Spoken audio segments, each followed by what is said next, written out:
you thinking rates maybe will go down next year. Any idea on what will be a rate that maybe we could reach? Everybody wants to know.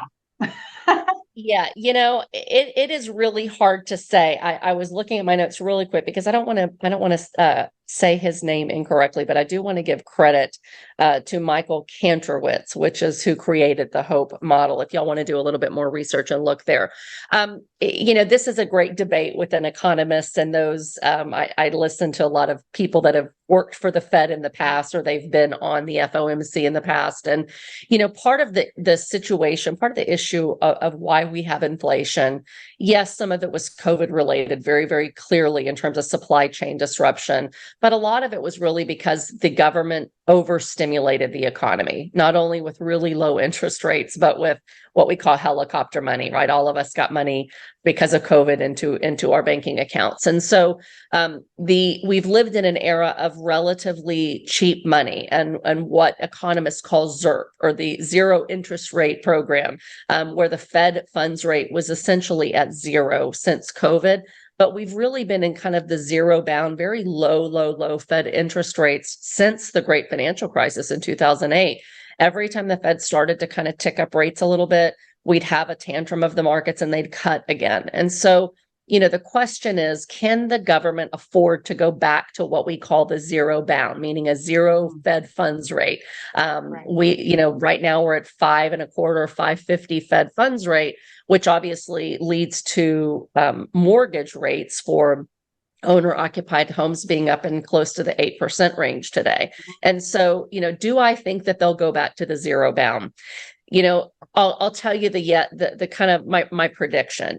One is, if a recession is bad enough, they will temporarily try to get as low as they can without saying that they've totally capitulated and gone back to the zero bound. Because the zero bound, what it does is it basically gives us free money that's cheaper to borrow than what inflation is. And that creates huge asset bubbles and inflation, exactly what we just went through. So I don't think they want to go back to the zero bound if they can avoid it. I think Jerome Powell's going to say we need a new era of, basically good accommodative interest rates that aren't zero bound. So my guess is, if we have a recession that's fairly mild, they'll start to cut rates. Usually they don't do it until several months into a recession.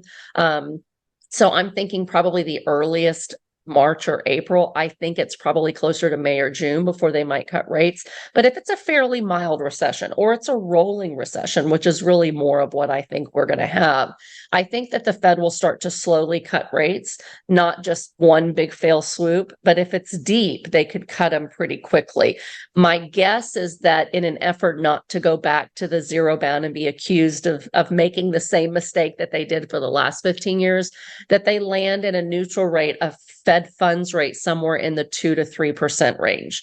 And that, still is about 3.5% less than where we are today. So if you get a 2.5%, Fed funds rate, you might be in the 5% mortgage rate range, something like that. So that's kind of what I see as the new normal, most likely, unless, again, we have a deeper financial crisis. If we do, I see them going right back to doing what they did before, going zero bound, taking us to super low interest rates, just enough to get the economy going.